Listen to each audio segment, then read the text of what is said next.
हे समाज, ମୁଁ ବେଲୁନ୍ କହୁଛି। ଡେଣା ନଥାଇ ବି ମୁଁ ଉଡ଼ିପାରେ ଉଚ୍ଚରୁ ଉଚ୍ଚକୁ। ଏଇ ତ ମୁଁ ମଣିଷର ହାତ ପାନ୍ତାରୁ ଉଠି ଛୁଇଁଲିଣି ପାଦପ ଶୀର୍ଷକୁ। ୱାଓ! ଅଟ୍ଟାଳିକା ପାର ହେଲି। ମୁଁ ଅଟ୍ଟାଳିକା ପାର ହେଲି। ପର୍ବତ ଶିଖର ଏବେ ମୋର ହାତ ପାଆନ୍ତାରେ। ଏବେ ମୁଁ ସ୍ୱର୍ଗର ବାଦଶାହ। ଏବେ ମୁଁ ସ୍ୱର୍ଗର ବାଦଶାହ। ସୂର୍ଯ୍ୟ ଚନ୍ଦ୍ର ପବନକୁ କିଏ ବା ପଚାରେ? ଏ ନିର୍ବୋଧ ମଣିଷ ବି ମୋ ପରିକା ଉଡ଼ିବାର କରୁଛି ପ୍ରୟାସ। ସିଢ଼ି ପରେ ସିଢ଼ି ଚଢ଼େ ଛୁଇଁବାକୁ ସଉଚ ଆକାଶ।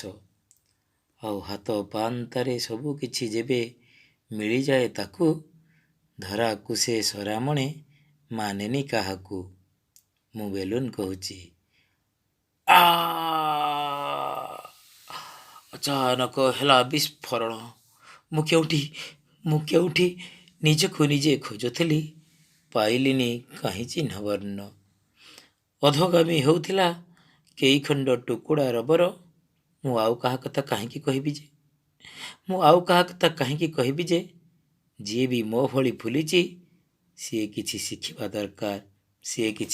ଶିଖିବା ଦରକାର।